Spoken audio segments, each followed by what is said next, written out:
Hey, you numbskulls, this is 40s Man letting you know that Molin Shane's podcast of Rambling Randomness can be found on Anchor, Spotify, iTunes, iHeartRadio, and wherever else you get your podcasts from. Check. Check 1, 2, 3, 4. Man. All right, we are recording. You are? I am right now. I didn't see you press a button. Oh, I gotta press a button down in here, my friend. You secretly pressed it? I secretly pressed the button. Wow. I was gonna get you. Oh, if you guys can't tell, there's a different voice sitting beside me right now. It's usually Zane. Now it's a manly voice. It's a delicious voice. I like how it said manly voice, like Zane's non-manly voice. Zane is no, he's manly effeminate. in a different way. He's manly in a different way. We'll call him that. Effeminate. Okay, Effeminate. okay, we'll call him effeminate.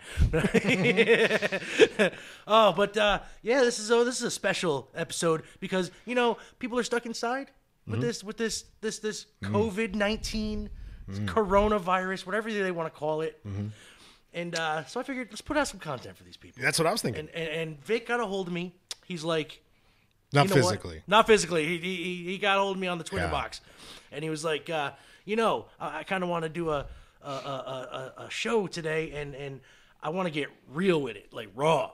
Yeah. And I'm like, I'm all for getting raw. Man. And I say we do this. So he came out here. He traveled the long and dusty road from Red Hook to Cairo. The kayfabe, man. Kayfabe, I'm sorry. Jesus. I can't help it, man. We're all about, From Intercourse, Pennsylvania. Intercourse, Pennsylvania. That's right. I'm so sorry. I guess we could drop the work, though, if we're going to have it. With the conversation I'm intending on having, we'll probably have to drop the work. Oh, shit. I just knocked your whole thing over here. It's okay. Zane does it at least 10 times a show. With my giant knees. Shit out. Yeah. Sorry. Well, thank you for having me. Hey, no, thank you I for appreciate coming you out, letting man. me into your beautiful studio here. Definitely. It's definitely getting work done, but it's beautiful. No, it is beautiful. It's beautiful. But compared to the other studios I've been in for podcasting, this is the best one. This is the best one? The absolute best one, yeah. I'm taking that for what it is. Yeah. Good deal. All right. Well, there's something to be said for, liking or having a dream and setting your shit up and doing it on your own. So, yeah. I mean, that's what you've done here, and that's awesome. Yeah, and we need more people to do that. We started almost 2 years ago now, and we're about 110 episodes in.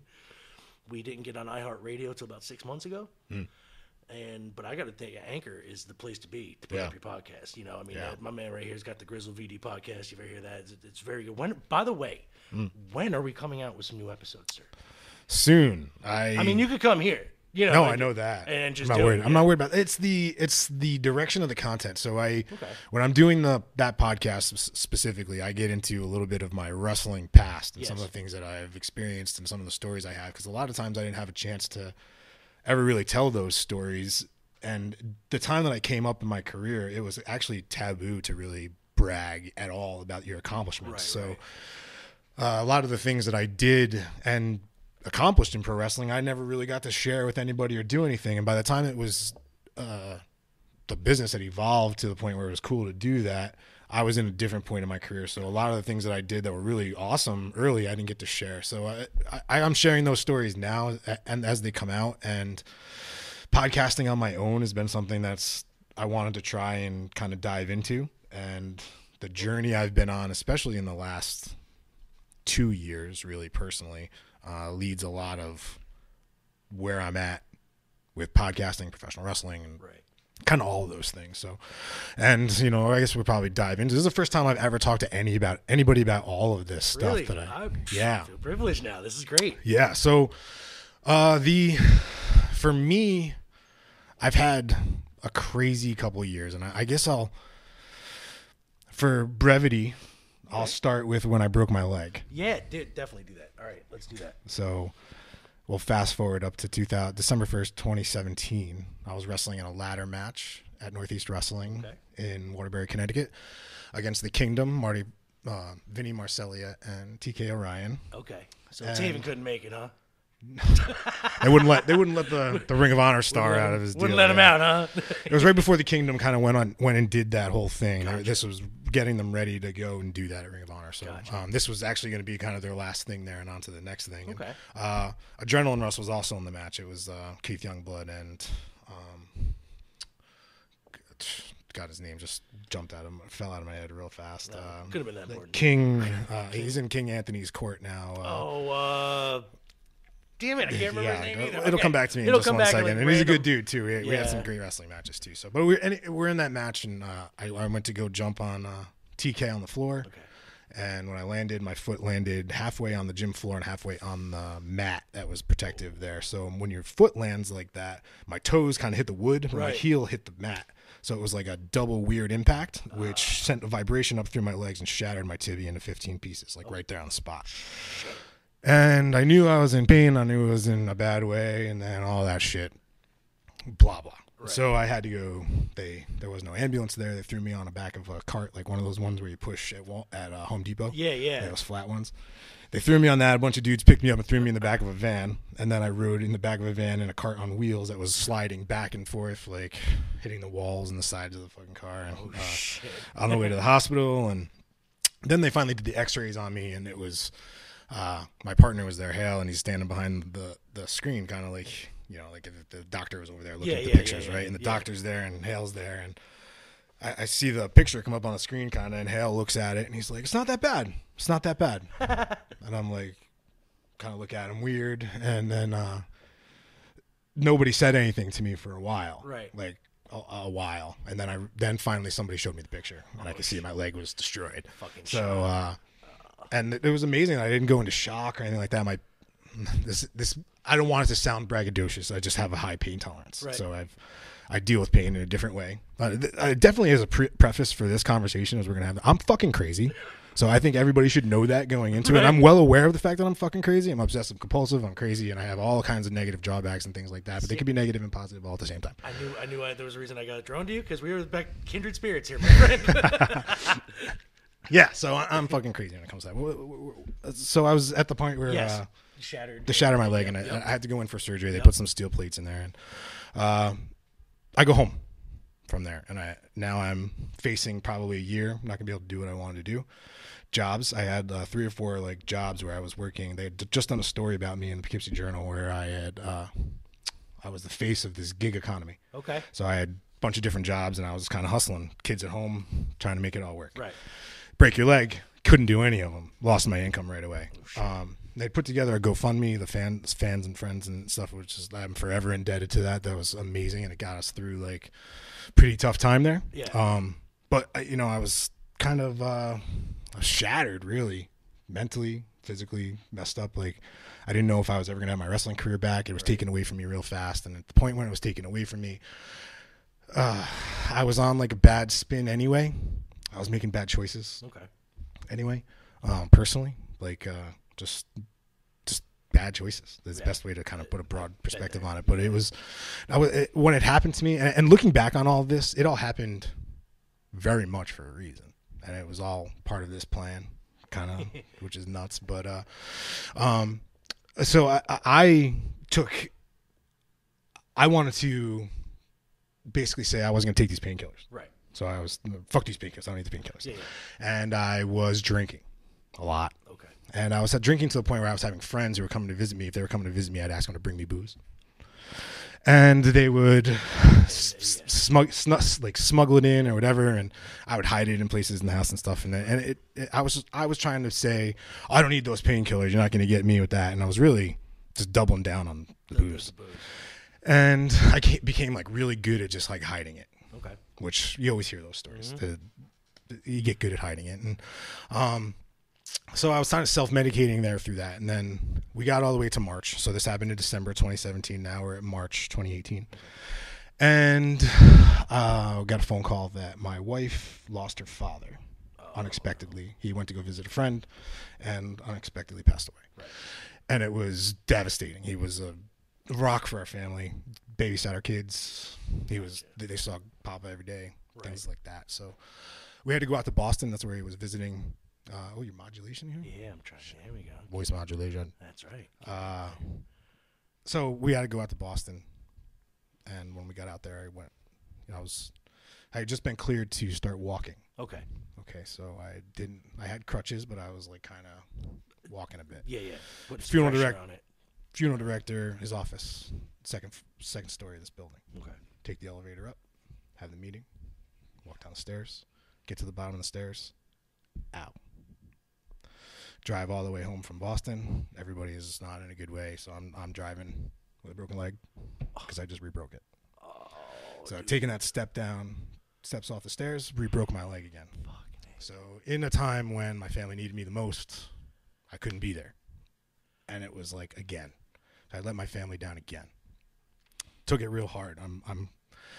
Nobody's harder on me than me. You know, you hear that kind of shit. Oh, yeah. Nobody's harder on me than me. And I was really super hard on myself through that. And wasn't there for my wife like I needed to be because I was emotionally selfish and worried, like dealing with my own shit.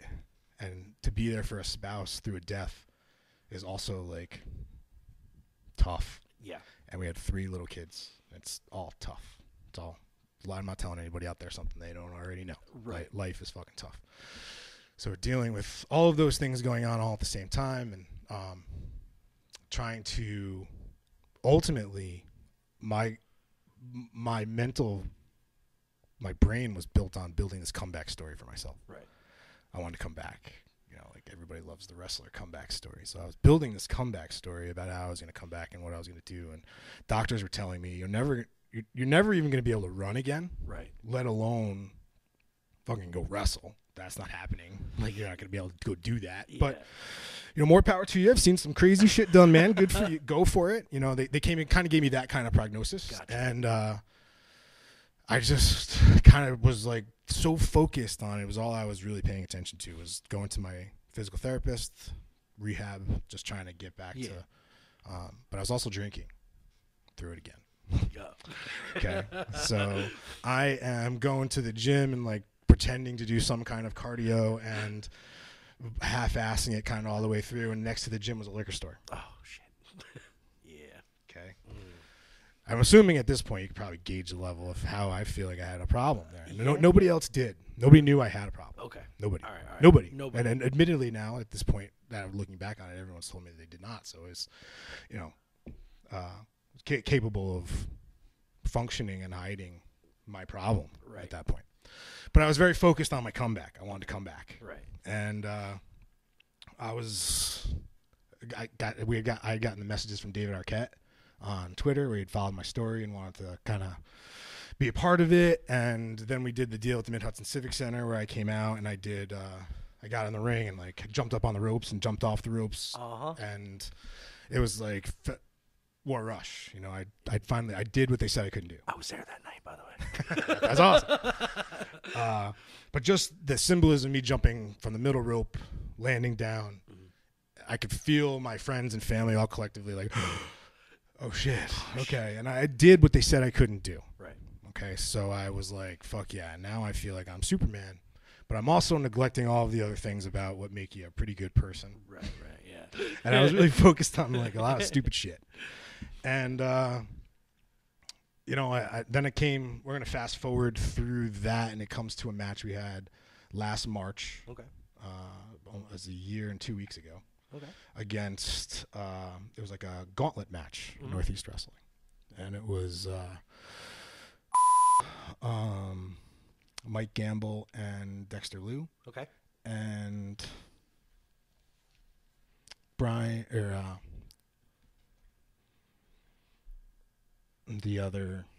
the King's Kingdom court thing. The King's Court, Brian Anthony or whatever. The one man Scott took his crown from. Yes.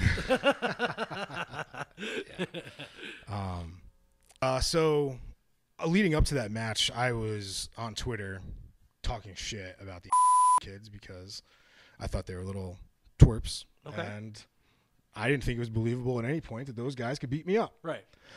I was 320 pounds at that match, hiding it with like long sleeve shirt. And I had drank on my way to the show. Oh, okay. And which wasn't like a common thing for me. Right. But I was also, this is an excuse, I was just like in a bad place. Yeah. And had like a beer, a tall boy on the way there. Okay. Which isn't like, you know, I was downing vodka. Right. But, it's still I drank on the way to the show. Yeah.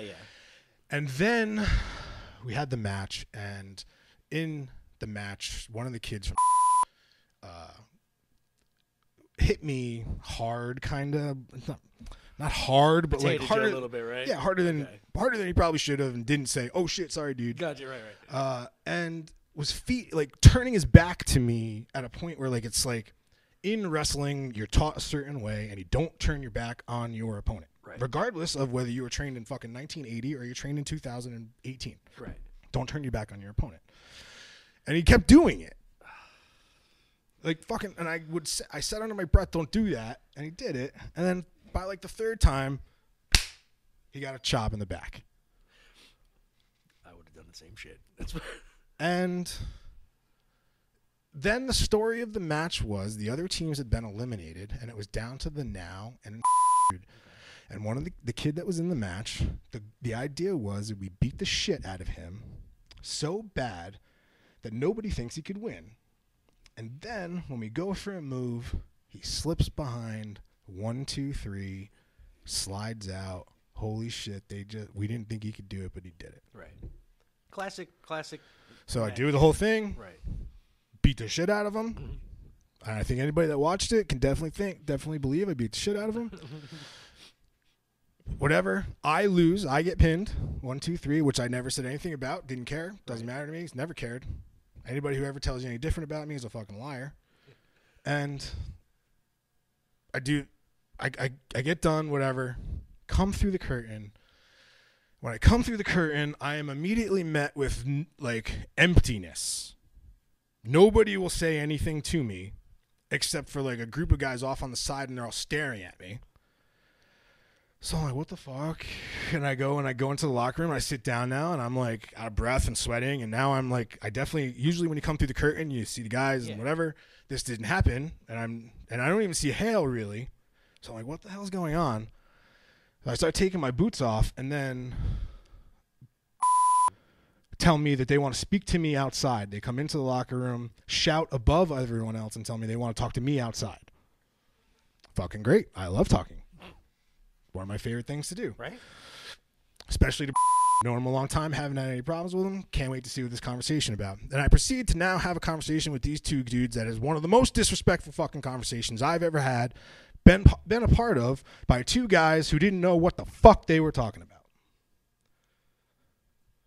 I can say that to you now, especially having hindsight looking at it, and especially knowing that it was a coordinated whatever it was to make sure that I was perfectly clear and understanding I wasn't welcome there anymore. Really? Couldn't put it any more simply than that. When I left, angry. I was angry. Right. I was angry.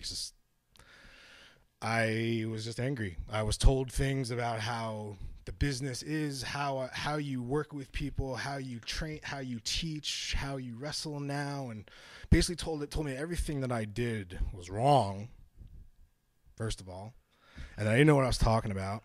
And after all the struggle I had gone through and all of the personal shit that I had been in with, and all I really wanted to do is the only solace I really had at that point in my life was getting in the ring. That was the best part of my life. Honestly, other than my children, that was the best. Right. Is getting in the ring. And now these dudes are telling me I don't know what the fuck I'm doing, and I'm basically stupid and disrespectful and all of those things. And looking back on it, my attitude going into it of those guys don't look like they could beat me up maybe is the wrong attitude to have in 2020 professional wrestling. And the way that we see the professional wrestling business now, it's very clear that there are some people who believe that that is appropriate. And possibly, if it had been explained to me in a different way, or if we had discussed it in a different way, things could have been different. But they weren't. Right. That's how it was. Since that day, by the way, leading up to this present moment right now, no one that was a participant in that conversation has reached out to me in any way. Really? To either explain to me what the fuck they were talking about, or to apologize, or to even get any other side of it, up and including the entire professional structure of the promotion. Right. that is where my association with that promotion ends. That's the end of that discussion. That is the end of that. That's the end of that. There we go. There's still other participants, and I wish them nothing but the best, and I hope that they do really well and succeed, and everybody makes a ton of money, but it won't be with me. Right. On the way home from that show, now, more personal bad decisions. Stop at a liquor store, or had tall boys in the car, drank all the way home. It was snowing. Oh. Okay. When I'm on Taconic, which is, it's snowing, Taconic. Yeah, bad road to be on when it's not snowing, by the way. Right. And I get off at Bull's Head Road, and when I get off, kayfabe, god damn it. It's all right. When I get off the road there. MJF is pissed at me for breaking his kayfabe. But keep in mind, I just had the day from hell and all this other crazy right. shit. Now, okay, I get off the exit, I make the left right there because I'm about to turn, and the flashing lights go on behind me. I have 2 tall boy empty cans in the car, been drinking all the way home. I'm fucked. Right. Oh. No way I'm not fucked. Yeah. Already had in 2010 a driving with ability impaired. So this would have been just inside of 10 years, which is now a felony if you get into trouble again. Yeah. So I too have been there. So cop pulls up next to the window, pulls his lights on, wants me to stop. Right. Then pulls up next to me, which I'd never had happen before. And I'm like, okay, what the fuck's going on here? And he's like, where are you coming from? I'm like, Connecticut. He's like, for what? I'm like, professional wrestling. He's like, okay. And I had my boots on the seat. Yeah. Because my bag was there, and I just held up my boots, showed him my boots. And he's like, all right, well, there's a robbery in Pleasant Valley tonight at the grocery store, and a car matching your description is the suspect. Right, so right. Can I have your license? So now through the window, I hand him my license, and he runs and he's like, all right, man, it's not you. See you later.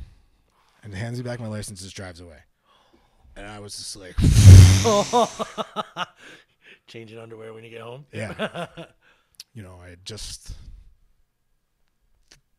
God was talking to me in a very specific way.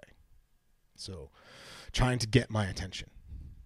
Okay. And it got me to where I am right now, sitting here talking to you, but I had to go through a lot to get to where I'm talking to you right now. Today, as we're talking, I'm 1 year sober. That's congratulations. Thank you, man. Really. I get to, I didn't do it through traditional method. I didn't go to Alcoholics Anonymous. Right. I didn't, I read a book called The 30-Day Sobriety Solution. Yes, I've heard of that actually. It gives you something to read every day, and it gives you some homework.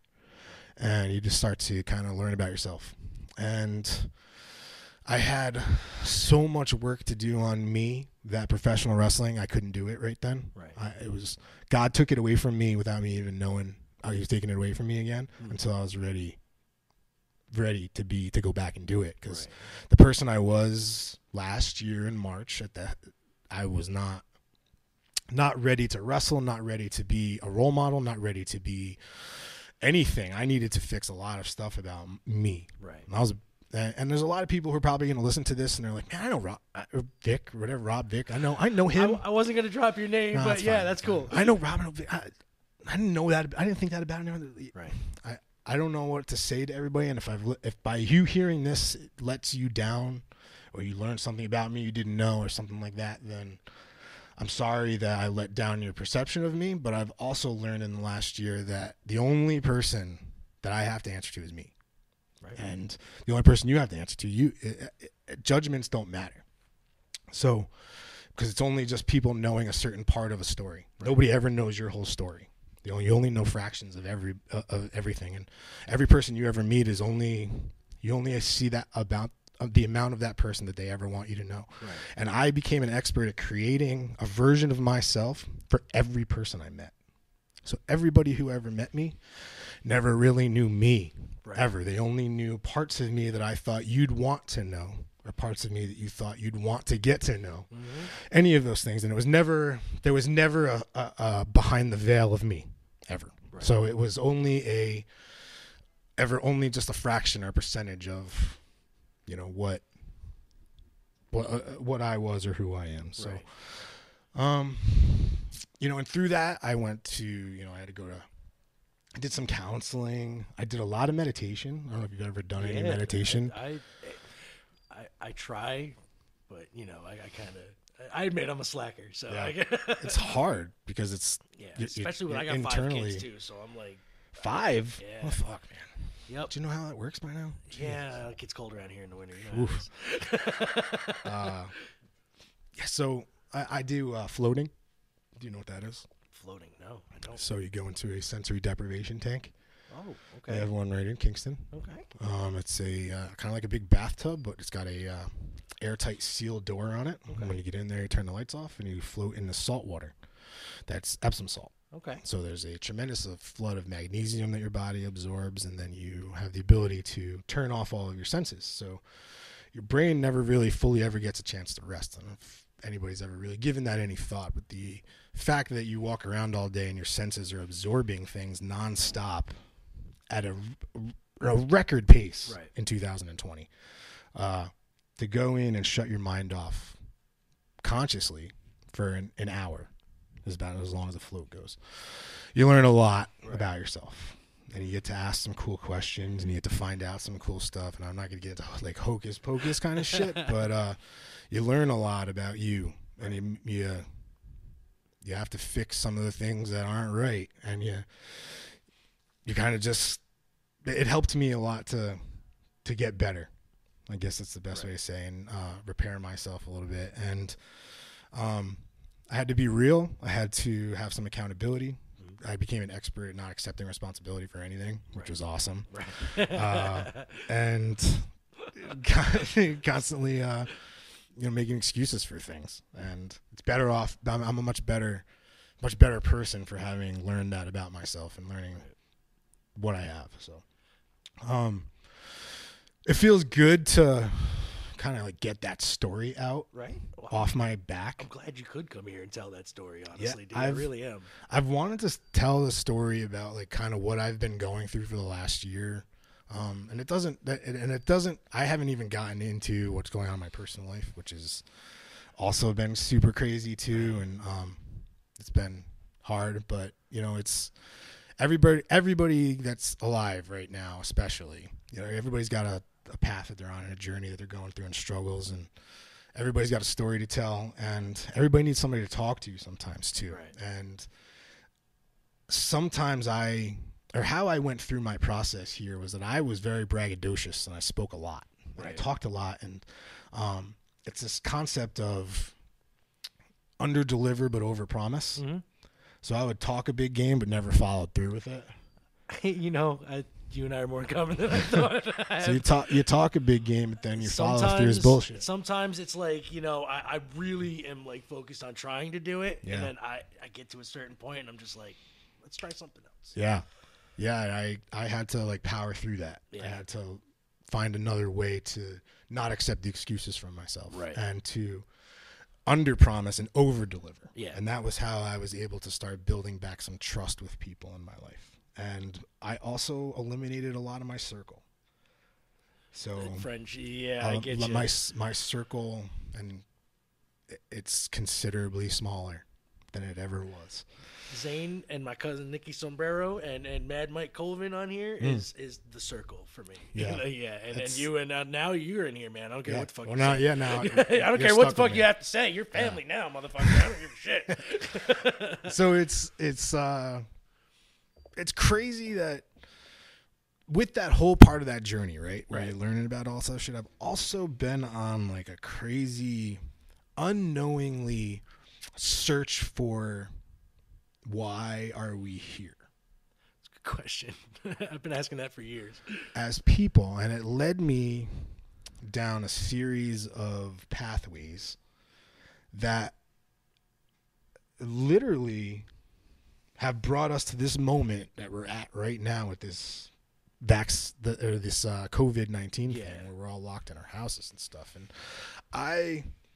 I'm not gonna like sit here and say I'm a flat earther, okay? Because of as soon as I say that, everyone's gonna like probably turn their podcast off. But Oh no, we got some weird fans. Don't worry about it. Here's the deal, man. And I've spent a lot of time researching a lot of stuff. Like, I at one point I was real in on the flat Earth thing. Okay. I was like, I've seen the model. It all makes sense to me. I understand how it all works. Closed environment, dome over it, the whole deal. Right. But then once like different concepts and ideas get introduced to you, and you start getting into the idea of quantum physics, okay, and the fact that this whole thing is really just a construct that can be anything that we want it to be. Okay. Because it's not, nothing is anything other than what you see and what you feel right in front of your face. Okay. That makes sense. Super deep. I feel you. That's some super Albert Einstein deep shit here. So it's everything is a construct. So the Earth can be flat, can be round, could be anything that you want it to be and whatever you believe it to be. And with all of these competing theories and their facts and things like that, it's one of the things I can really kind of hold on to is that this whole thing is whatever we really want it to be. Okay. So, and it's created a lot because there is no past. Right. Past is non-existent, and the future completely non-existent. And the only thing that matters is now. Is right now. The only thing, which is crazy because that was a gimmick. I fucking own the trademark on it. And so you wonder how could I mentally come to that kind of clarity in 2020 when I trademarked it in 2005, not knowing what the fuck I even was talking about. Right. 2007 we trademarked, but not even knowing what it would mean to me ultimately further down the line. But what was once a gimmick, and I used to just say the words and just kind of like I thought it was cute, is now really something I like believe in all the time. Like I believe in just so the it's now. A state of mind now. It's your like way of life right now. Basically, is what you're trying to say. So much so because everything that expectations only lead to heartbreak or. So I don't set expectations for things. I don't expect things to happen. I don't expect, like I was supposed to go on a vacation tomorrow.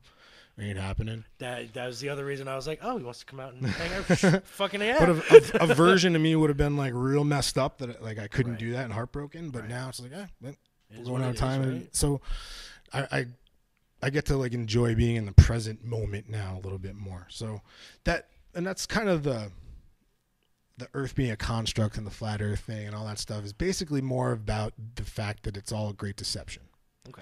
So to buy into those conspiracy theories, you have to believe that that there's something more that's going on than what we're being told in this world. Right. So I've been, on all these different theories and I listen to these different shows and I spent hours down the fucking rabbit holes, man. And I watch all this stuff and I'm an Ancient Aliens guy. I watch that show. Yeah, constantly. Stuff's amazing, right? Yeah. I'm a person on that alternate dimension theory. Yeah, where you can connect them with black holes. Or with the portals and like. Did you see the Sonic movie? Yeah. Fucking time jump portals in the movie, bro. They're just like making it totally okay with everyone. It's fucking awesome. So, I was recently introduced to QAnon. Okay. Do you know what this is? Mm-mm. The only Q I know is from Star Trek Next Generation. All right. So. Because I'm a nerd.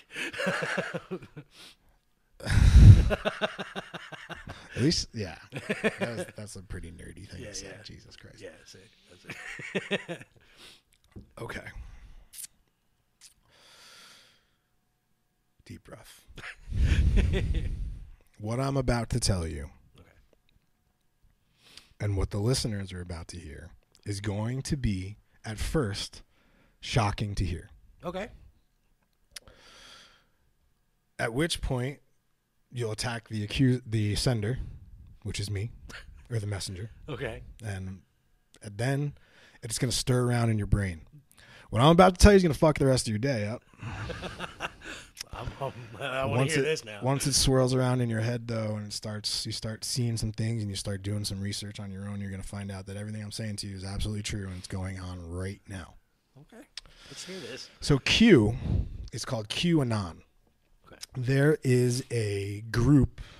Q is a group of people. Q is not a person. Q is a group of people that have been posting cryptic messages online in reference to President Donald Trump being the leader of Q and this covert operation going down to systematically reset the Earth.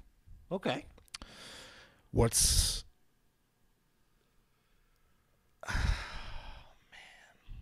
That's all right. Take your time. Get it again. Go ahead. Okay, so I'm going to read something to you. Yeah.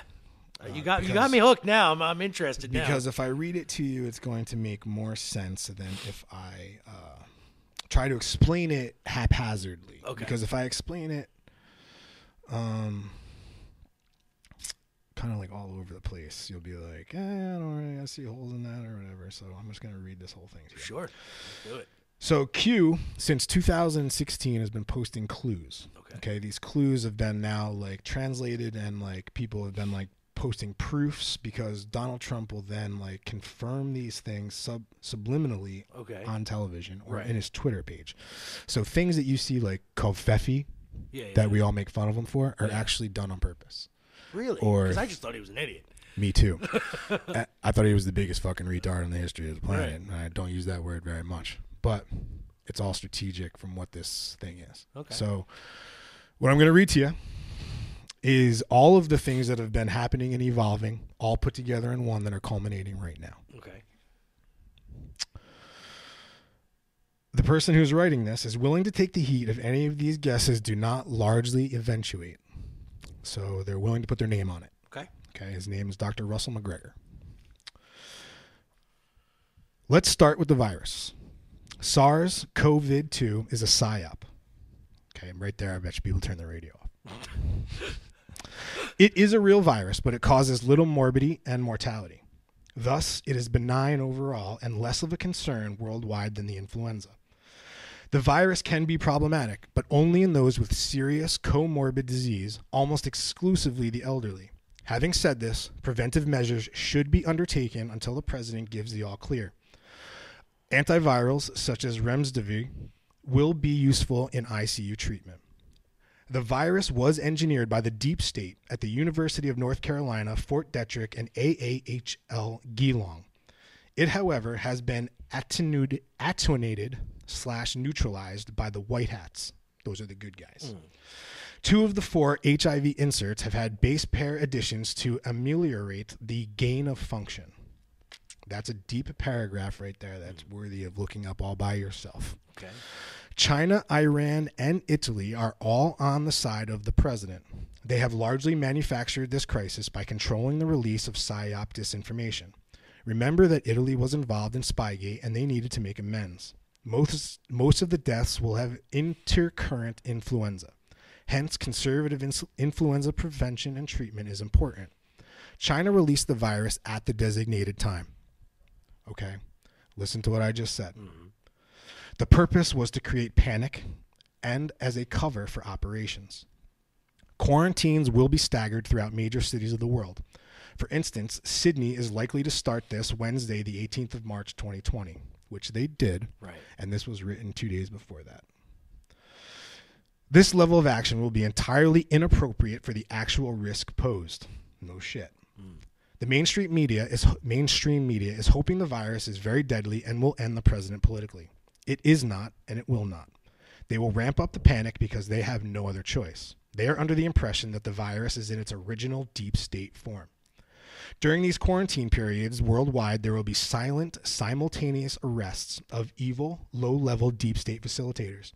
These include the MS-13 in America, the mafioso in Italy, and Canberra Raider supporters in Australia.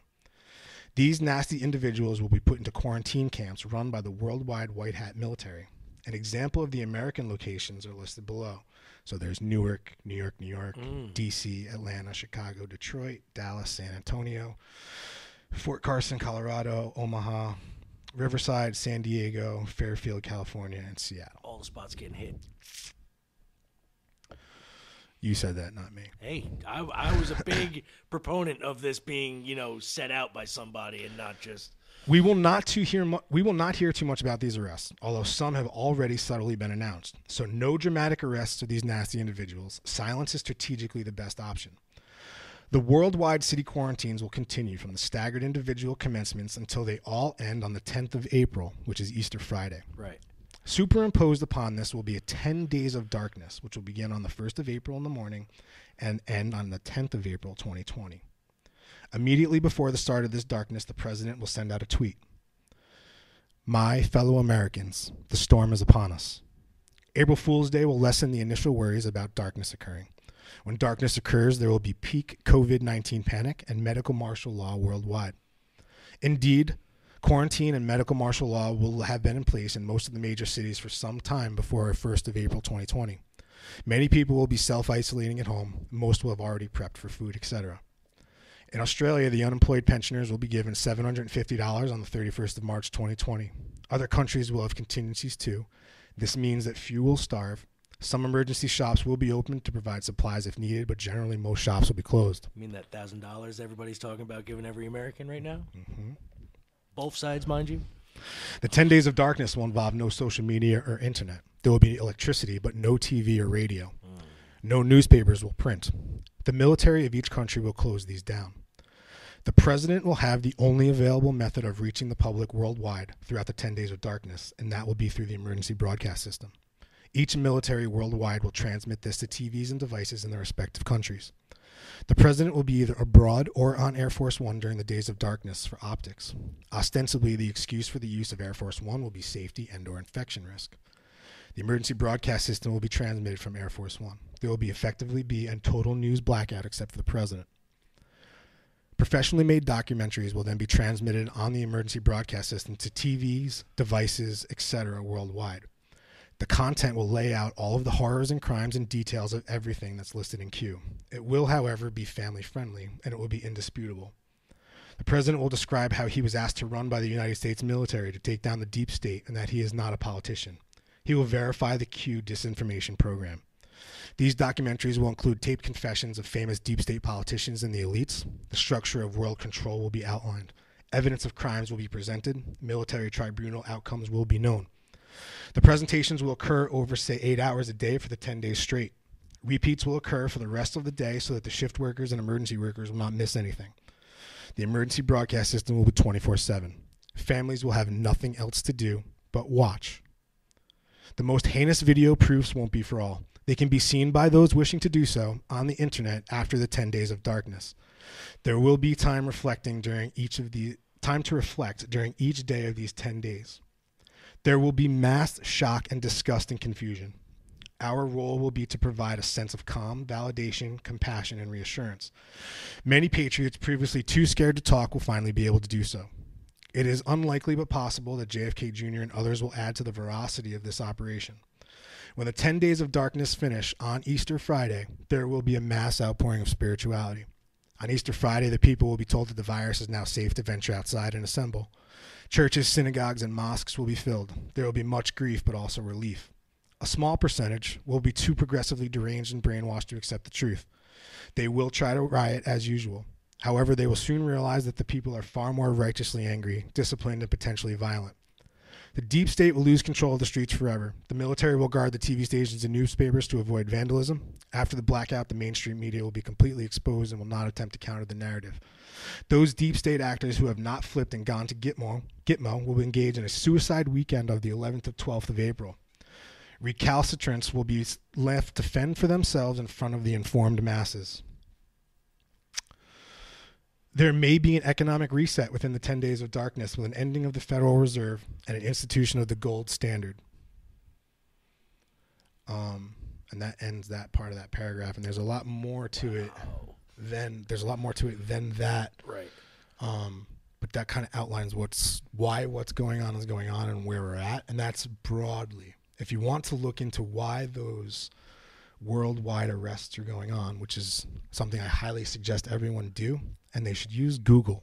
And I say that, and I would have never said that to you 48 hours ago. Right. However, last night, all of the filters of Google were removed, unbeknownst to everyone. Really? So if you search things on Google that you normally would have very shitty search results or none at all, or like if you try to search for conspiracy theories on Google, they all show up.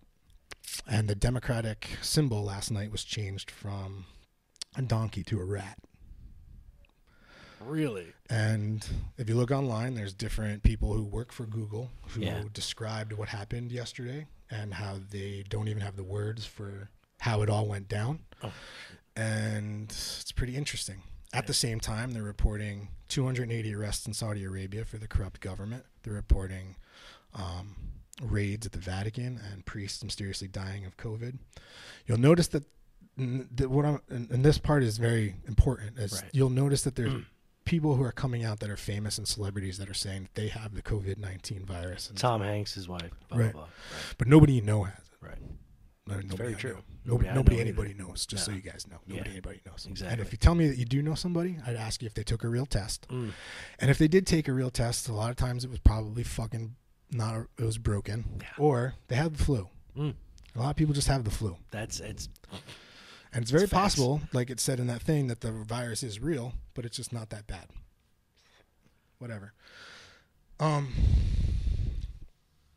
So it all filters around this thing called adrenochrome.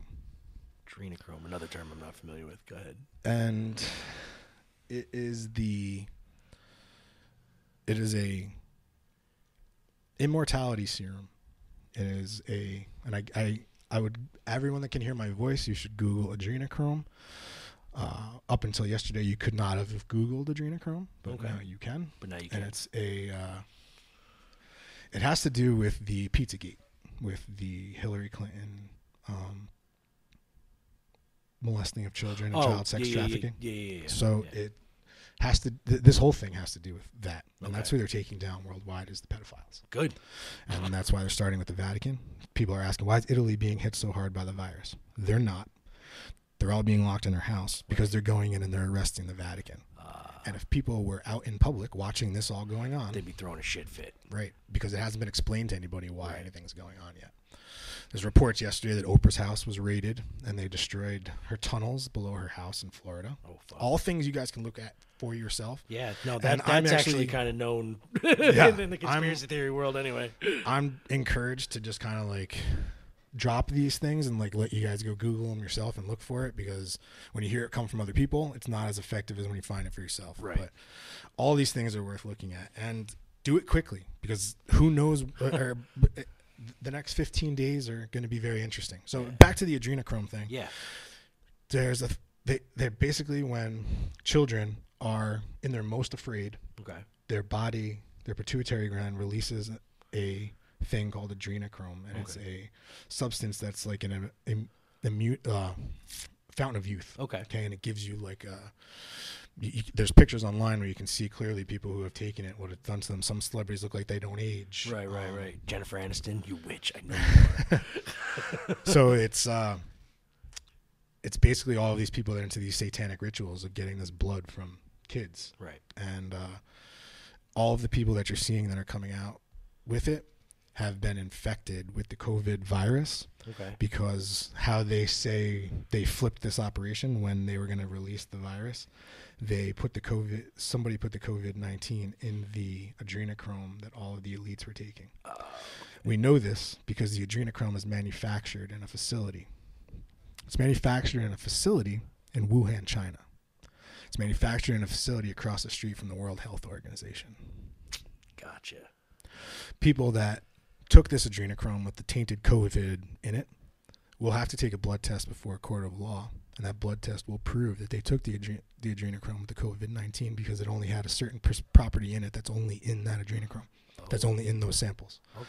And all the people that you're seeing testing positive to it or that are self-quarantined have either already been arrested or that is their exit from public view. Wow. So be sure to look up where Tom Hanks is next week. Well, there's pictures online. There's military jets that have flown from Australia to America, and they had the code name Hanks. And they're saying he's transported. Really? Now, guys, the stuff I'm saying to you is all things that I've just heard, noticed, and looked at, and all of that shit. Which is it's so much out there. If you go onto Twitter and you type in hashtag QANON, sorry to ruin your day, but it's gonna be fucked up. Shit, I can't. That's guess what I'm doing when I get home. I'm gonna get my day ruined, I guess, because the first thing I'm gonna do is look that shit up and. damn, this is fucking ridiculous, dude. I know. Like, no, and by the way, I do not think you're crazy at all. Like, at all. Because I believe 99.9% of everything you just said. Yeah. It's the point one is that Trump isn't a retard. Well, that's what's crazy about that is because I've been so adamant in my brain. This guy's so stupid.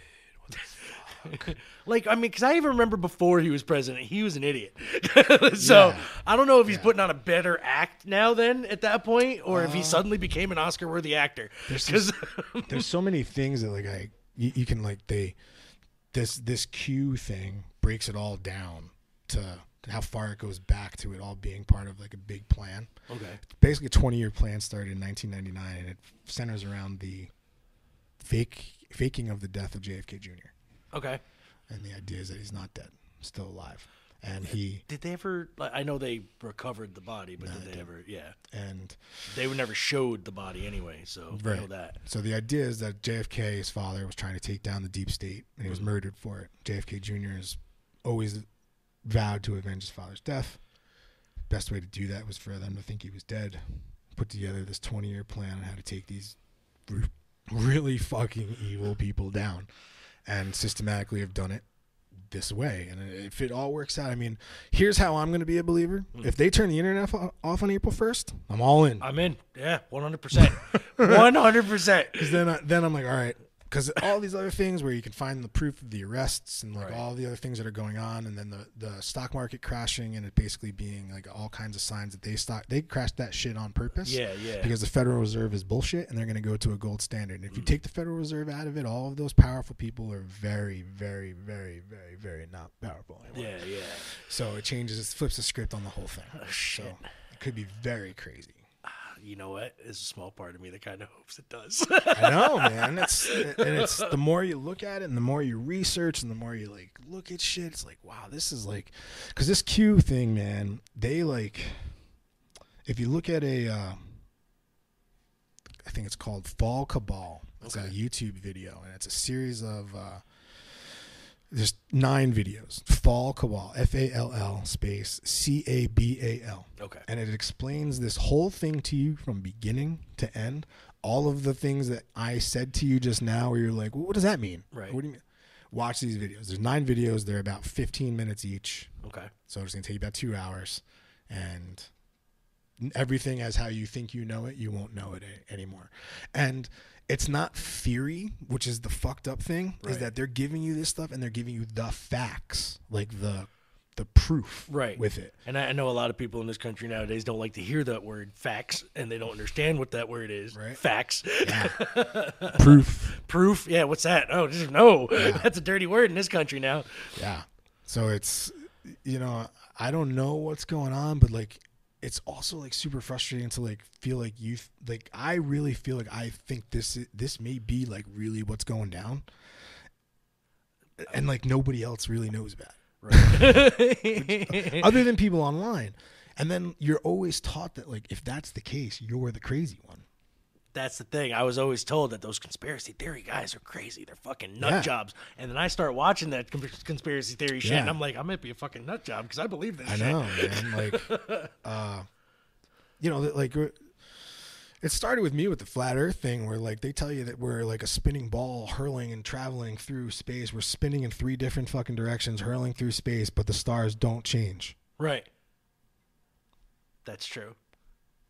They're generally in the same area. I don't have to have any more of a conversation with anybody else at all, because if we're spinning and hurling through space, the stars should be different all the time. They should be. All the time. Because we're spinning in 3 different directions. And the water never comes off of it. Well, yeah. And if you fly in an airplane, if the world is spinning, shouldn't you theoretically just be able to like lift up, the world will just spin under you? And then you just land back down? Yeah. Son of a bitch. If it was what the fuck they said it was. Flat Earth now, some bitch. Well, if it was what the fuck they said it would, that would make you'd be like, no, you dickhead, that doesn't make sense. But it does fucking make sense. That's true, but yeah. Yeah, man. God damn it. Like the sun doesn't rise, the sun just goes away. The sun just kind of goes And then, it goes away. It doesn't go down. It goes away. And when you watch like videos where they just like keep the camera on it, you basically just see it dwindle down as it goes away. That's true. Yeah. Fucking A, man. So if all this other shit's going on with like the fucking, they're going to arrest these pedophiles, they're going to reset the economy, they're going to give the money back to the people, because we're hearing that they're going to do away with the IRS. They've already put a halt on payroll taxes, so all those income taxes are going back in your paycheck. Yep. They're going to send everybody money. Like, I think if this is really going down, the money is returned to the people, and we really do reset this government, reset this country. And you know, the idea behind this is that the average person, you and me and everybody else, we're actually good people. And on the inside, for the most part, you really do want the best. All you really want to do is you want to raise your family. You want to get married. You want to have a family. You want to do well. And you want the best things in life and everybody to do good. Like most people want that. The American dream. Yeah. But these other people don't. Right. and there's just been times in my life professionally where I've gotten to a point where you encounter a person that's like that has that they're not one of the good guys. Right. It's happened to me a lot. And when you find lots of people that aren't the good guys, it's not a good situation. Yeah, it's definitely not a good situation. No. I hear you that 100%. Yeah, man. Excuse me. It's fucking coronavirus in my studio. Bringing it in. Yeah, I coughed away from you. You do. All right, I got you. Sorry. Yeah, so that like, and what's crazy with this whole conspiracy theory thing is that I don't get to have conversations with anybody about it. Well, now you can. Well, now I can. Yes, now everyone's gonna know, right? And Zane too is into this whole conspiracy theory, alien stuff too. So we got to definitely get your ass back in here. Like, he's into the whole thing? Oh yeah, he's same. Me and him are like kindred spirits when it comes to a lot of stuff. There's certain things that we butt heads on, but most of the time it's if it's like we think that generally the government is fucking us over, and we're like, yeah, we're on the same page. How great would it be to not have income taxes anymore? That'd be awesome. Okay, as we're sitting here having a conversation, this is a tweet from Donald Trump 21 minutes ago. Oh shit. Okay. The world is at war with a hidden enemy. We will win. This motherfucker. He's But then again, he's been saying shit like, all right, now you got me thinking. I'm really like fucking, God. Yeah, because if it's all double entendres, right? What's real? Right. Like this could mean we're fighting a silent enemy of the fucking, but it could also mean, yeah, the whole fucking secret society, whole shit, man. God damn. Yeah, that's what I think is crazy is that if Trump is the person that we have been led to believe that he is, the egotistical, brash, right? That person, to have these millions, it is millions of people online on this Q thing, right, as his followers, and it not be real. It would only take one tweet from Trump to be like, "Don't follow that Q shit. It's all bullshit." But it's never happened. No, never once. And in fucking speeches, he's talking with his hands and then just fucking draws a Q and does shit like that. Right. And you're like, well, if it wasn't all true, all he'd have to say was like, that's all bullshit. Yeah. But he doesn't. No. So. But then again, people are so used to him lying all the time that they wouldn't know what the fuck was truth if he even did come out and say it. True. So you think it's just not worth his time to try to explain it? I think he. Because I honestly think that he thinks the American people aren't. I don't want to say. No, I'm going to come out and say I think he automatically thinks that the American people are not smart enough, nor do they honestly care, really, about what the fuck he or anybody fucking us over. Not just, what I'm saying, but he's, but like I honestly think that he's does not give two shits about honestly what the American people are like. I know what you're saying. Yeah, you know what I mean, kind of like. But if everything that I said though turns out to be true, would everything that you just said he is be completely wrong? It would. It would honestly. It would put a major big argument for that case anyway. So it would. It basically the narrative that you have of this person is what's been told to you by the mainstream media. Yes and no. Okay. Now you're roughly my age, right? You're pushing 40. Yeah. Okay. Now pushing it. A little over it, right? You remember Donald Trump in the 80s? Oh yeah. Okay. That level of shit and how he was in New York, and that wasn't even like going back. It was actually can't be forgotten from New York. First person like seeing him do this shit, not like from video clips either, but like remember him doing like a lot of this shit. Yeah. In there, and now people are just like, well, yeah, and that's the hardest thing. In the few people that I've had this conversation with the last few days, it's been, yeah, but what about the grab him by the pussy? They're all kind of like. Well, they pick these sound bites, honestly. Like, and there's a bunch of different things that. But that one thing basically characterizes the perception we all have of him, that is womanizing. And basically, though, he just said basically as a celebrity you can do it. They let you do it. He never physically said that. Well, actually, he did kind of say that I do it. I just walk up and grab him, start kissing him, whatever. They let me do it. Yeah. No, I don't know, man. This argument's starting to. Yeah, it's wow. Yeah, no. Effeminate. It's effeminate. I guess the whole thing is just to like have a social discourse, because like the thing is that if when I first kind of like was told all this right last week really. I was having a really hard time with like everything that was going on in the world. Like my feelings inside were like all fucked up about it because like I didn't like just fear. Right. And fear is the worst emotion to have. Yes, it's the worst. And what fear does to your body and your immune system and like all that shit. It's all real. Yeah.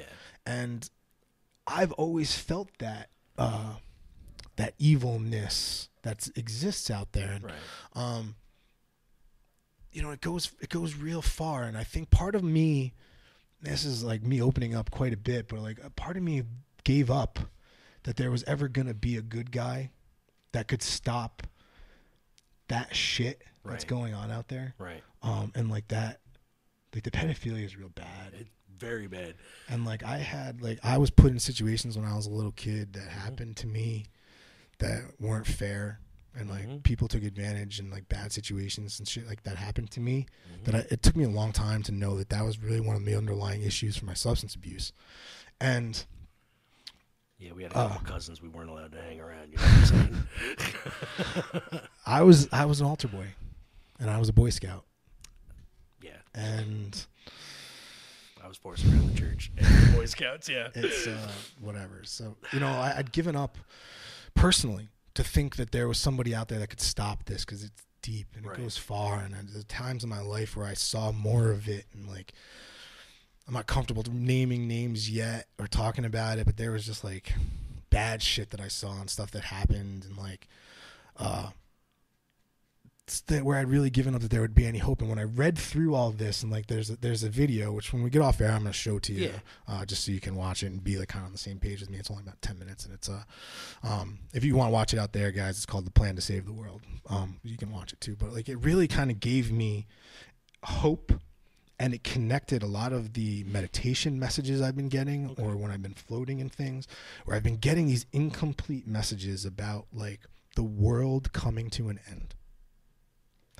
And I think, and so that led me to searching for things, and I was very fixed on the planetary alignments and the solar system and how all that shit was going to go down. And there's a big theory out there that on the winter solstice this year that a lot of because it's called the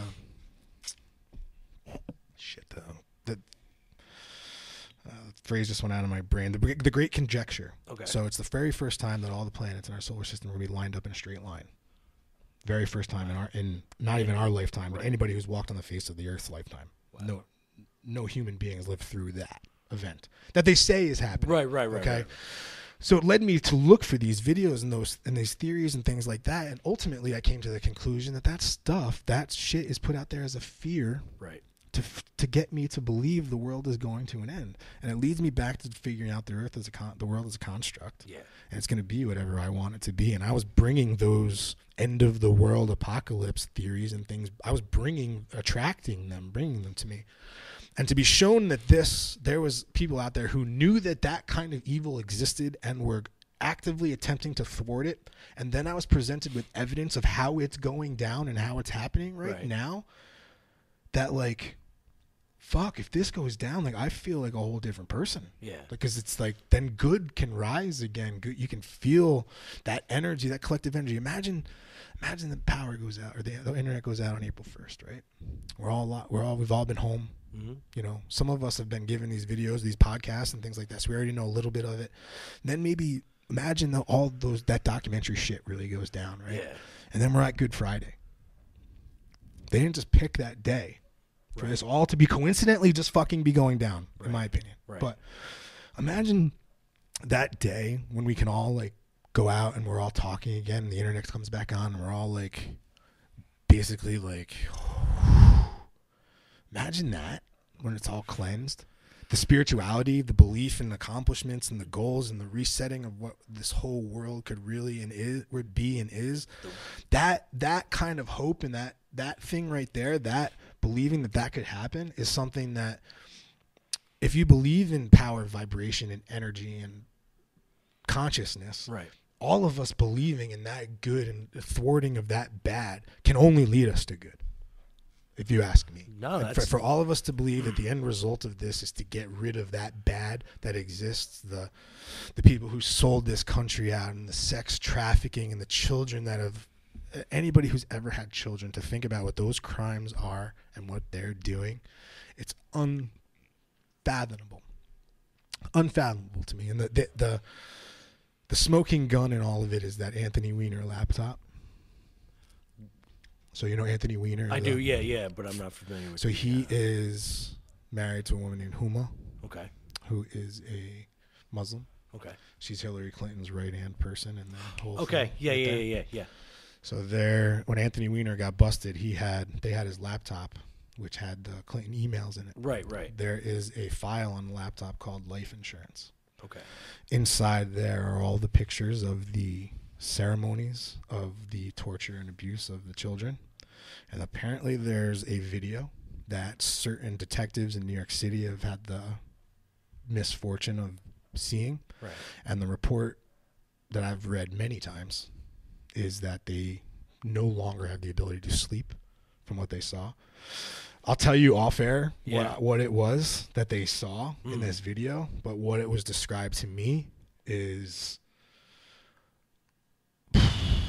if that comes out that's what this whole thing is and that gets told to the world, right? Like, I mean, you can see my face right now. Like, unexplainable to kids. You'll never be able to explain it to children. But what the advice that I was told is because after those 10 days, apparently the video will be for anyone that wants to see it can see it. And the advice that was given was do not watch it. Right. Fucking A, man. It's like some snuff films and shit. Worse than that. Yeah. Worse than that. I'm totally against anything with kids. Period. Like, I that's my draw line mainly because of my 5 children. Like, I see and I think about them. Like, if my kid was in that situation, I wouldn't even know what to do. Honestly, I could say that what I would do, I wouldn't know what to do.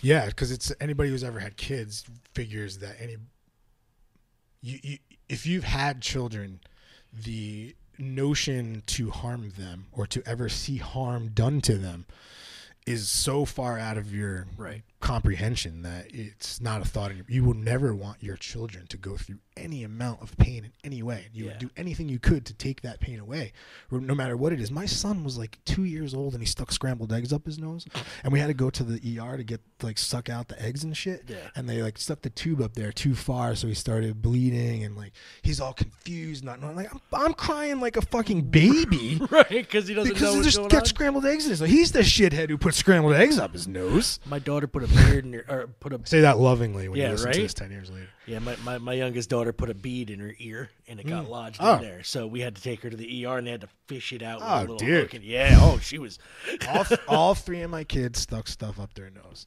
We had scrambled eggs, edamame, and orange seeds. Oh, Jesus all Christ. 3 kids. Oh, in man. that room. By the time we got to the 3rd one, it's literally like you cover one nostril, you open their mouth, you blow into their mouth as hard as you can, and it shoots out the nose, and you're like, all right, what's next? We're good. The first time we took him to the ER with the scrambled eggs, we're new parents, the whole thing. We take him fucking there. They send us home. We realize the egg, it's not still in there. We go back. The whole, like seriously, like the Truman Show. Right. The whole staff has changed. There's all different people in there, and they fucking bill us again. 15 minutes later. What? Oh yeah, man. Holy shit. $1,000 2 times in a row. Holy fuck. God love our healthcare system. Only to find out you just had to cover a nostril and blow into his mouth as hard as you could. And then he did it. He did it again. You're gonna have a problem with that one, I think. He's my smart one. Yeah, that's crazy. Yeah, no, that is. Oh my God. So, Mon Frere. I love how you had a fucking format. What's on there? I do. Oh no, this right here was just that C fucking coronavirus shit. Oh, sorry, I'm not supposed to mention that because if I put this up on YouTube, I can get demonetized. Why? You're not allowed to say coronavirus apparently on YouTube without losing your monetization for that video. So I'm like, oh yeah, whatever, fuck it. I don't need to get monetized on this one. It's cool. Wow. That's why they're calling it the Steve Carino virus. I do want to go back one quick thing. Yeah. To that first part of the story that I was talking about. I don't want everyone to like tweet at me also or send me messages or anything about with that whole thing. Oh yeah, no. I don't want to have a problem. I've let go of that energy a lot. Like when I was telling you the story, I fired up because I do get fired up about it. Like it really pisses me off. Those dudes dude, you have every right to be pissed off at that point, though. But number one, maybe when I got to the show, maybe somebody smelled alcohol in my breath. Maybe that's why they acted that way towards me. Right. I don't know. And me just saying that's probably what they'll come back to me and say now or whatever. No. Whatever. It doesn't matter. But how it all went down. Ultimately, the bottom line of it is hurt me, right? Hurt my feelings as a person, hurt my feelings. So the anger and the frustration and all of those things that come out when I explain the situation, talk about it, and it's all just because my feelings were very hurt. Right. In hindsight now and all the things I've gone through it, I needed that day to get sober. Right. I needed that to happen to me to get to where I'm at. So, and I'm sure people listening to this are like, well, this fucking dude just spent like an hour talking about conspiracy theories. I think he needs to go to a fucking hospital.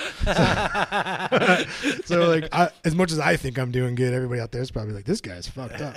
No, they listen to our show. This dude's normal compared to some of the people they have. But I'm not angry at those guys anymore. I'm not upset about it. And I just don't want to have any problems with it. And I really just want to move past it. And I'm not interested in rehashing it.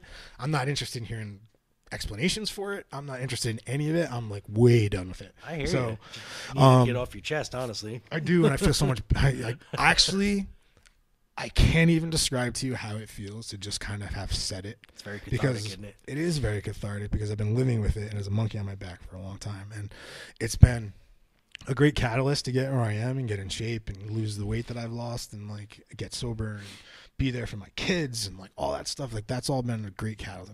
Great motivation to get there. So, I don't want the wrong message to go out there too. Right. It's, I think I'm a complex dude. I'm just like, I love hard, but I also I get fiercely angry. I'm a Taurus. Mm-hmm. It's one of those. You May too, 16th, man. brother. May 12th, dude. See, we are so. I told you. Look, it's like that's just how I am, and unless you know that about yourself and you can keep some of it in check, right? You can go off the rails pretty fast there. But I've made a lot of people. I've made a lot of enemies over my career. People I don't even know. Right. I didn't even know that I made enemies because I was so oblivious to it or so wrapped up in my own ego or all those things that I have people that are mad at me that I don't even know that they were mad at me, or people that were clowning me behind my back that I didn't even know they were clowning me really, or all that stuff. And I think it's really, and I spoke about this a little bit when I talked about that FCW tryout I did and stuff, but damaging your self-perception and what that can do to you. And when your ego gets hit or when your perception of yourself gets attacked or any of those things where you're forced to question who you are and who you think you are and all that stuff. I think it's something as a society we should all be more capable of working through and talking about, because it's easy to say the mental illness thing, right? But it's also it's real shit. And when you deal with trauma, post-traumatic stress from that trauma is real. Right. And if you don't deal with it appropriately, it leads to bad situations and bad decisions, and it can affect your overall psyche. And a lot of times we're really uninformed in this country, and it leads to taking medicine from doctors that aren't necessarily needed for you. And it's all also part of the operation that's going on right now. If what they say is happening, the entire healthcare system is going to be completely changed. Right. We won't have these toxic vaccines, and they're not going to force people to do these crazy, take these medicines and all this shit that you don't need. So, but like also, they've attacked our food supply and the GMOs in our food, and how your body can't process that pesticide that they put on this, and like your body just starts to store it.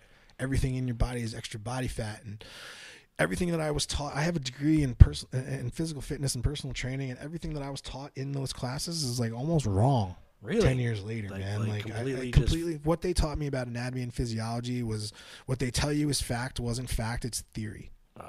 And so much of what they tell you about what is presented in this world as fact is not fact at all. It's theory. Right. Like, how far away is the sun from the earth?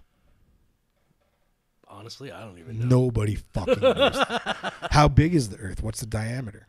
Nobody fucking knows that. But they had to pick a number so that they could arbitrarily give you numbers to mathematically describe everything. And then when something doesn't work out, nobody knows how to fucking explain it. But yeah, because I never understood that. Do they measure the distance between the Earth and the Sun from the ground when the rocket takes off, or do they fucking measure it from the Earth's atmosphere? It's such a ridiculous conversation. It's like, I never understood that either. Like, I'm like, how do they know? Like, nobody knows. And a lot of things that are presented as fact or theory. Here's another one that I'm sure everyone will think I'm fucking crazy for, and I just had this legitimate and actual argument with a person the other day about this, but I don't believe that germs are what they say they are. Okay, explain. So we're led to believe that there's germs on everything. Our skin everywhere, yeah. Skin, tables, computers, this can. Good germs and bad. Good germs, bad germs. There's germs on everything. Right. Okay? The amount of, if that were true, people would be so sick all the time from the amount of things that we touch and the money we touch and everything spreads everything. Like, just the example would be like the other day, people are like fucking hand sanitizing their hands and they're wearing masks and all this other shit. But then, like, I'm like the fourth car on the ATM, right?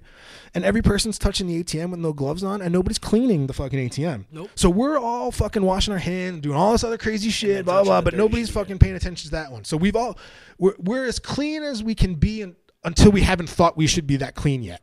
Right. Or we thought to clean it. Like, it's fucking stupid. It is fucking stupid. Like, I tried to get my fucking kids lollipops at the bank today, and they wouldn't give them to them. I'm like, can I get 3 lollipops for the kids? They're like, we can't give them out. Why? What the fuck? They're in packaging. Plastic, like sealed, mind you. Like, so we're afraid you're going to give my kids the coronavirus from the fucking dum-dums? I'd be like, do any of you guys in there have the coronavirus? Huh? No? Good. Give me fucking lollipops. And this lady says it to me, and I'm like, what? Like, I look at that, like, what? Right. And like, they're immediately like, oh fuck, this guy wants to like argue about it, which I don't. Right, but I also like want to know, like, do you buy this? Like, hello, fellow human. Right. You fucking believe this? Like, you think your Dum Dum Pops are going to give my kids a coronavirus? And if it does, that I'm going to trace it back to the Dum Dum Pops and fucking sue the bank? What the fuck are we talking about right now? But in the meantime, I've been wrestling dudes for fucking 15 years where they've been bleeding in my mouth. Yeah. I go to the fucking gym and use the dumbbells where, like, one dude puts him down, the next dude picks him up, and, like, yeah, you wipe shit down, but you can't wipe everything down. So here's the deal. Germs don't fucking work like how they say they do. I don't think. Right. Because we can't see them. So it's easy for them to say that something exists that you don't see. Like God. I'm sorry. I had to put that out there. Well, because I was the basis for all religion is believing in something you can't see. Now, I believe in God. Right. But however, I understand that argument. Right. I get what you're saying. Right. See, my main thing is I was forced into it as a child because I was born and raised around a bunch of born again Christians. Yes. And that led me to revolting. That shit way too far. Yeah. Okay, like from day one, I always contradicted or thought, the opposite of what I was taught. Dude, I had a conversation in my car yesterday with God. Right. Legit.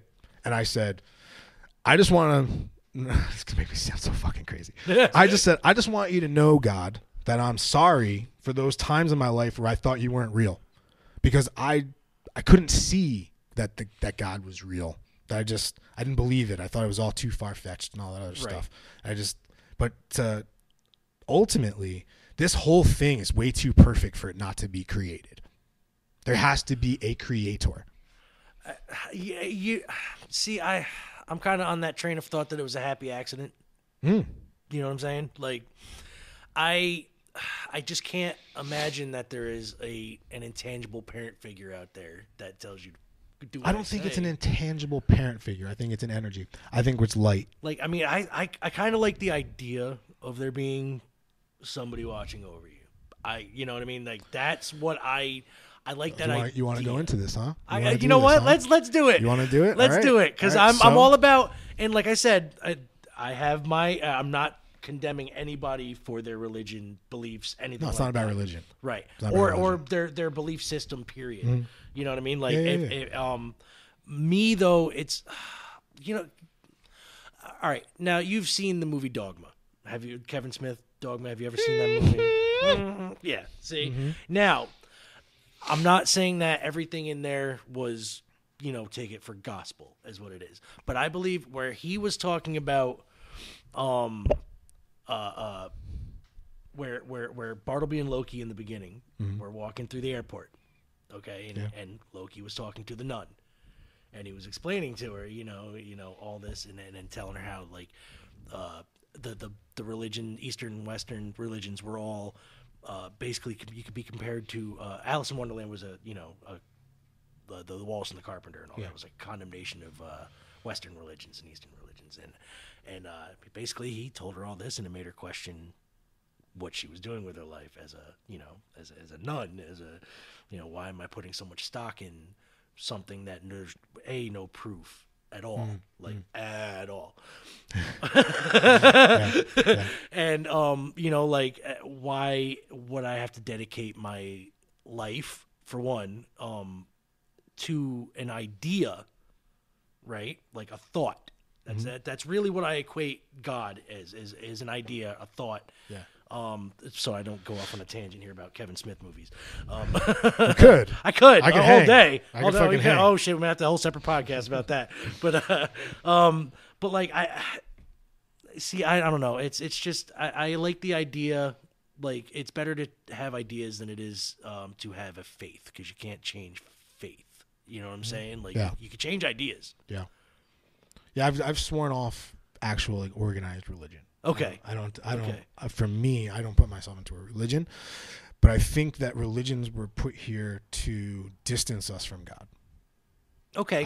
I don't think that they were here. I think they're under the guise that they're supposed to be bringing us closer to God, but I don't think that's the main purpose of religion. Okay. I think that for me to have a relationship with God, that is my relationship on my inside with God. Right. The conversation that you have internally with God is your conversation and your connection to the Creator. Okay. And I believe that all of this was created for the evolution of consciousness.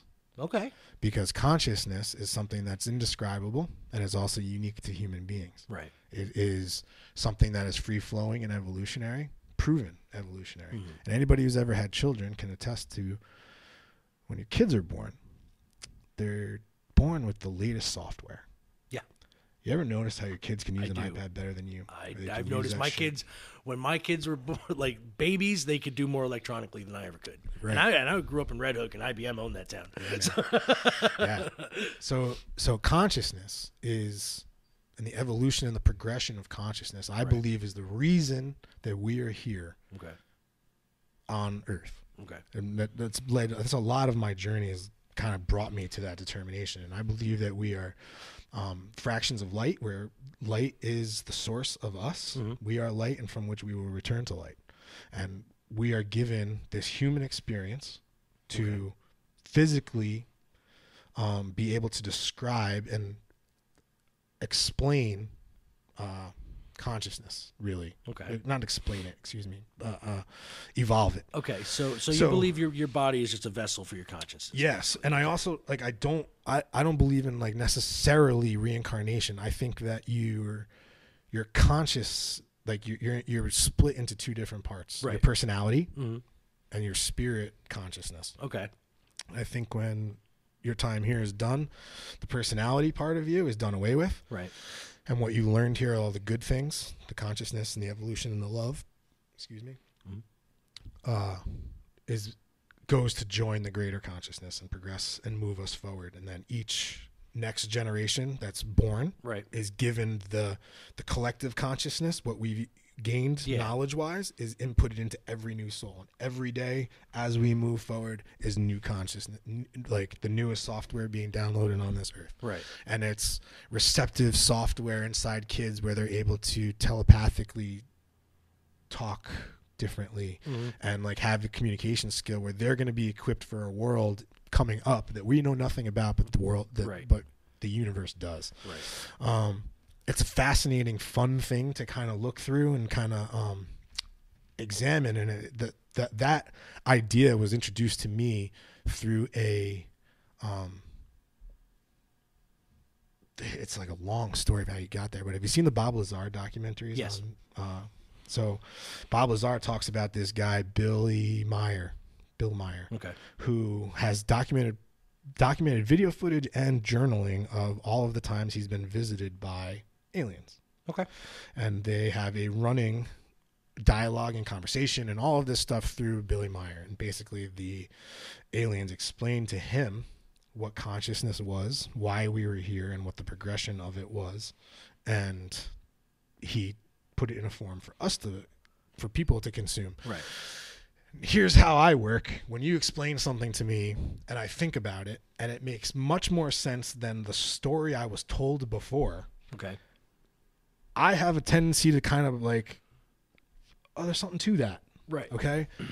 For me to think that we're just here haphazardly with no point goes against all of the feelings I have inside my body. Right. I have like passion for things and motivation for things and creativity and all of these things that are here that you're not here for nothing.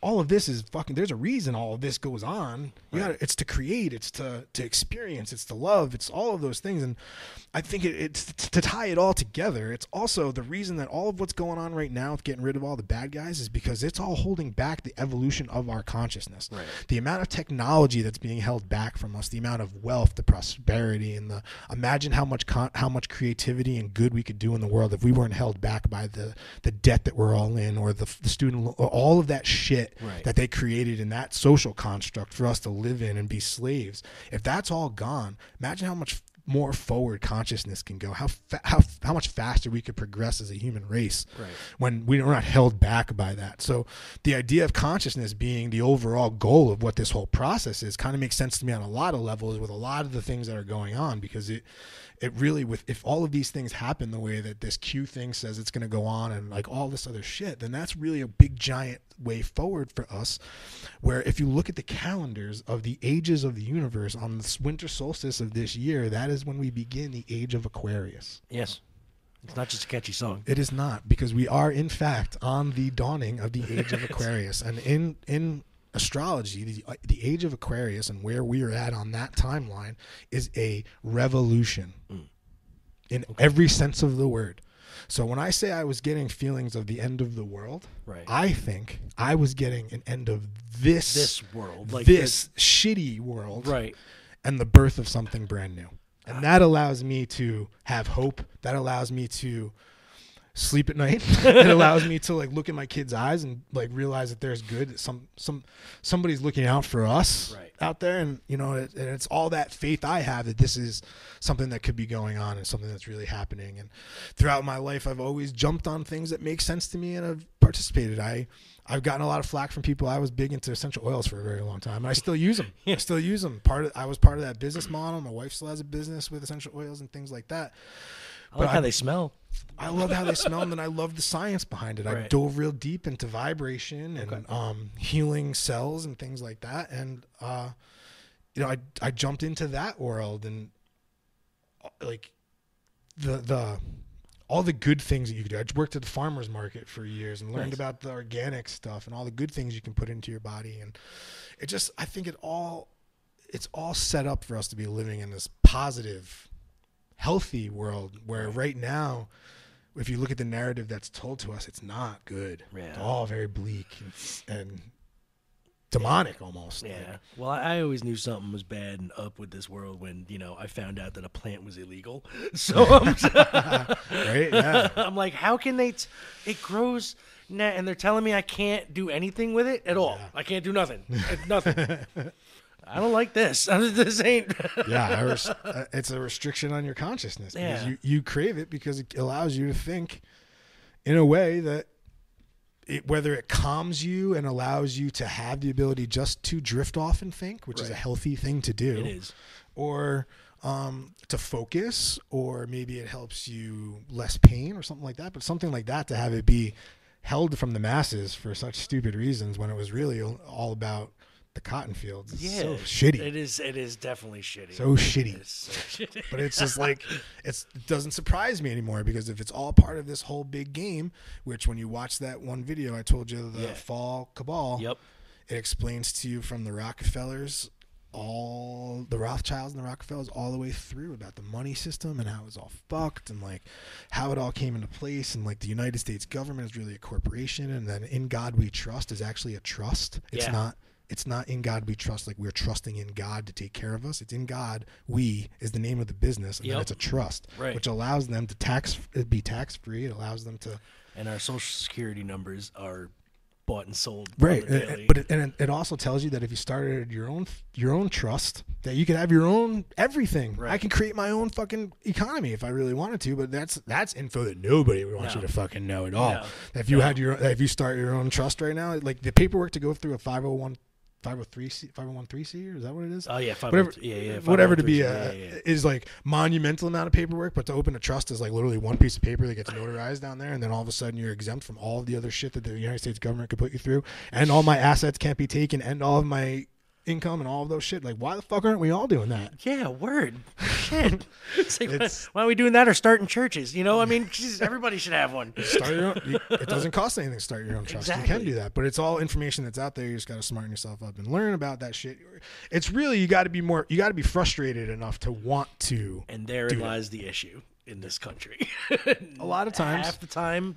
But I bet you there's a lot of people like me, man, who fucking have been shit on so bad by the evil that you gave up hope, and you're like, fuck, man, there's nobody that's going to save us from this. This is fucked up. Like, the bad always wins, the corruption always wins, there's always somebody that's in bed with somebody else, and it's always about the money, and it's always about some shit, and it's like, fuck, it's always just the struggle. And I know that's like, well, that's the world we live in. It doesn't have to be. It's like a really shitty Hollywood movie without an ending. You know what I mean? Like, man, it fucking sucks. Like, no, that's not the way. And we collectively could change that. Yeah, we can. Even if this whole other thing wasn't going on, collectively we could. I mean, we're all at home right now. Yeah, we're all all the other distractions are gone. Now, whether you guys fucking want to admit it or not, this is a sobering reality that we don't need sports. Nope. We don't need anything to be happy and live in this life. You don't need all of those other things to be happy and enjoy a fulfilling life. And you're all going to be at home experiencing what it's like to live with your family again, sharing meals together, talking and sharing information and getting to know each other again. You can't tell me that this isn't part of a plan. Yeah. I'm the more you talk about it, the more I'm starting to agree with you. Because we're all we're all going to get back on the same page. We're all going to be in the same. We're all going to get the same info at the same time. It's all going to be explained to us, and then we're all going to fucking, like, if it goes down the way they say it's going to go down. And otherwise, let's look at the alternative. Okay, let's say they're taking away all the fucking fun shit, right, and they're telling us all to live in a house because we should be afraid of a virus that nobody has. Yeah. Everybody's okay with that? Oh. That sucks. That doesn't make any sense because we didn't even get a choice to whether we want to live in fear or live in whatever. We should all have the choice. Like, hey guys, this virus is out there. What do you guys want to do? Well, most people would rather live in fear nowadays. Honestly, that's fucked up. It is, and I don't like that. That's the last thing I want is live in fear of anything or anybody. Yeah, I mean, this thing with the fucking people going out and buying absurd amounts of toilet paper and everything else. Mm. Why? Well, it's been explained that it was pasta though. I went to Walmart, nigga. Pasta is fucking gone. What here's the deal. deal. Wiping their ass with fucking spaghetti. What are they doing? What they did is they told you that the toilet paper was going out of stock before it really was. Oh yeah, no. So they held back the stock of the toilet paper. So when you went in the stores, the shelves were down.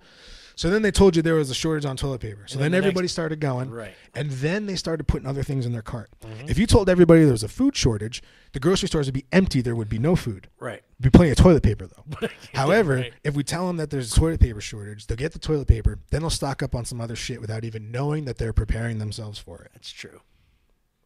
Makes sense. It makes a lot of sense. Actually. It makes a lot of fucking sense. Much more sense than why the fuck did we all go buy toilet paper? That's true. That is because we're all asking ourselves that, but nobody wants to think or look into it really. Why did we all do that? I remember specifically walking into the grocery store and there was no toilet paper. It was before any of this conversation even went down. Yeah. And I thought to myself, that's fucking weird. Where's the toilet paper? Yeah. And I chuckled and even said to my kids must be a run on toilet paper. And then a week later, all of this other stuff started up with the shortage on toilet. Go buy toilet paper. It was. I think it's all far too convenient to me for it not to be part of some plan. So you think Charmin has a fucking thing, something to do with this? Charmin's good toilet paper. It's very good toilet paper. Good toilet paper. I trust the bear. That's right. That's good. They didn't even respond to my tweet. Jesus. No. That must mean they're part of the fucking I told the you, ring. They're going part down of too. The ring, man. It's Charmin. They're running the whole thing. Oh man. All right. You know what? How long are we in? How many hours? Oh God, this is right. See what time is it now? It's 4:30. We've been here for 2 hours, roughly. A 2 hour. So we just did a Joe Rogan show. Yeah, exactly. Can't say that either. We'll probably get flagged for monetization. That's true. All right, I'll beep his name out. That sucks. You got so much editing to do when I leave. That sucks, man. It does. It's all right. It gives me something to do. Honestly. But think about how much quality content we got here. That's very true. You probably should have to break it up. Yeah, I might put it an hour one day and an hour next. But I think it's definitely going to get. It's going up tonight either way. It'll be up tonight. That'll be interesting. I wonder. But the way this shit's going down, what I'm reading, I mean, and I hope you do it too. Where you do the hashtag QAnon. And I'm gonna start. Yeah. Click on latest for every time to get the latest updates and shit. Because there hasn't been a time where I've done this and I haven't been oh shit, that's going down right now. Yeah. I'll do it right now. Let's see what's going on. Yeah, let's get this update here. Well, it's just Q. Basically, Yeah. They sent out the thing replying to Donald Trump's tweet and it says, "This is the official confirmation we've all been searching for. Patriots, the world is about to enter the 5 stages of grief: shock, bargaining, depression, anger, and acceptance. It's up to us, the weak folk, to help get them there." That's in direct reply to Donald Trump's "The world is at war with a hidden enemy and we will win." Yeah. It gives me goosebumps, dude. And I don't even how. Yeah, I don't know, man. I don't know. Just that's what I'm saying. When you look at that, when you go through and you do that update, you're gonna just start reading some shit, and you're just fuck, man. I don't. You probably won't sleep tonight. I didn't sleep the other day because I just was one thing after the other. I was give me more, give me more, give me more, because it was. You know how you watch a bunch of shit and you're all right, I've had enough. You fed me enough bullshit. Yeah. All right, I can only watch so many healthy documentaries. I can only watch so many this will kill you or whatever. But every time I was doing something with this phenomenon, everything was it was proving true. I can't stress that enough. That I kept trying to find a reason that it was bullshit, and I can't. And you can't. There's something to it then at that point, Yeah, no. Fuck. I'll stop talking. I know you. No. Let's get this. So yeah. Thank you for coming out and thank you for having me. This is great. I appreciate you turning the heat on. Hey, definitely. No and problem. washing your hands. Hey, nice always washing showers. Yeah, there's a nice shower. We're picking up your hygiene tips here at the end of each. Next time I come in, we'll have to do it all together because there's 4 mics here. There's 4 mics, and we actually have a whole case full more. So and we have plenty to talk. And have a bigger microphone or mixing board, so we can hook up as many mics as we need. So yeah, let's. This is gonna go up tonight, Thursday. What is today? The 17th. Yep, St. Patty's Day. Yeah, man. And my friend, thank you again. 37. Show me later with 37. There we go. We got to definitely get you out here again. Now that we know that you live within an hour. Yeah. No, I'll definitely come out for more. This was good. Anytime, honestly, you feel like you want to come out, We're here. Right. Thank you so much. You're invited every Friday. I have no idea why you originally started reaching out to me, but I appreciate it. Well, honestly, let me tell you this while I got you here. Actually, all right. Now, my first experience with you was when you had that beef with Tigman. Oh, yeah. Tigman, yeah. Good one. That was a good one. Great, right? I was like, this dude is the best. This is so awesome. Like, because, how was it working with my boy Tig anyway, by the way? Tig's the best. He's one of my best friends, by the way. He's a really good guy. He's a great dude. Him and Mike, he got me working for PDH back in the day when I was right out of college. So, yeah. Okay. Yeah. Yeah, he took it like a champ. Yeah. First of all, because I nailed him. Yeah, I seen that shit. I was like, oh.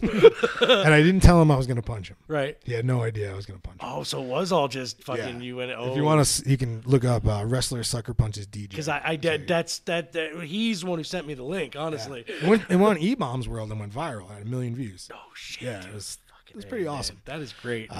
And then he's been loyal to us, our whole career. Like with stuff we did with House of Hardcore and everything, he's always been like in our corner. And every chance he could to get us onto something, he did. And he's a good dude. He's where you can just kind of come down to. So I'd take, if you're listening, I love you and I wish you nothing but the best. Hope to see you soon. So legit.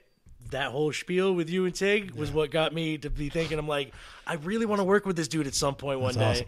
And we got the chance to do it. And I'm like, you know what?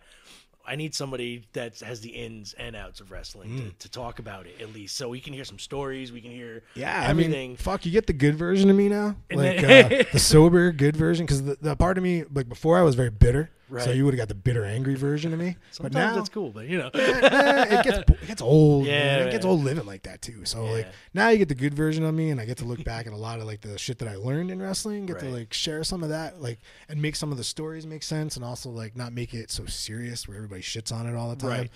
To have as much wrestling that's going on right now. We didn't even really talk about wrestling. But no, we didn't. Right. To have so much of it that's going on right now and have it available to us is a great chance. And right now, the wrestling community is struggling because WrestleMania got canceled down there, and all the events that were going to happen. Do you think they're going to actually put it on at the PC like they're saying? I don't know. My initial reaction when I heard this last night was that the president's going to address everybody. Right. And they just want the attention there. That's a good idea. Because Linda McMahon's in Trump's cabinet. If Vince was the last one to cancel any big event, so there must be a reason he was the last one to cancel. Well, and then they want everybody to watch the network. Right. The thing is, Florida was going to cancel it for him. Yeah. I mean, that's a super deep conspiracy theory if that's the case there. But, like, I can't imagine fucking Brock Lesnar and Drew McIntyre in an empty building. Like, who the fuck? I don't want to see that. No, I mean, granted, the match will probably go about 3 minutes, but still. I mean, I want to see it with people's, like, the best part of, like, the Royal Rumble was when he fucking kicked him over the top rope. The place went erupted. Nuts. Or when Edge came out and the place went nuts. Like, yes, it's great to see the visual of Edge come out, but if he had returned to an empty building, would it have been the same fucking thing? Yeah. How they announced it yesterday, there's way more than meets the eye to that, because you don't just do WrestleMania in front of no people. Right. There's something else to that. Don't know what that is yet. That's me speculating, but I don't know. I don't know. I honestly, that makes a whole lot of sense there with the Donald Trump announcement thing. I originally thought it was for insurance reasons. Like, he's going to keep doing it until the insurance companies tell him, okay, well, we're going to give your money back. I had heard that theory. Right? And that's a good theory. Like, honestly, it's a very good theory. Solid, because Vince is all about the money. Yeah. So. And he would be the last one. He would be the last one. I also think he would be the first one, or not the first one, but I also think he would have some info on what's going on. And it's interesting that in a lot of the things that I've read about the professional athletes who are going to be dealing with this issue, that at no point has a professional wrestler been named at all. Right. In anything that I've read about this kind of society. So I find that interesting. Yeah, and they're all over. Wrestlers are all over, touching people, doing things everywhere. Yeah, travel everywhere. It is interesting. It's very interesting. We're going to leave it at that. Okay. We're going to get you out here at some point soon. Okay. We're going to pick up this conversation because I want to hear some of your fucking wrestling stories. Yeah. I definitely want to hear your opinion on Vinnie Mac, and we're going to get that next time. Okay, so, we got it. Mr. Dalishus, thank you so much. Thank you for having me, brother. All right, brother man. We're out.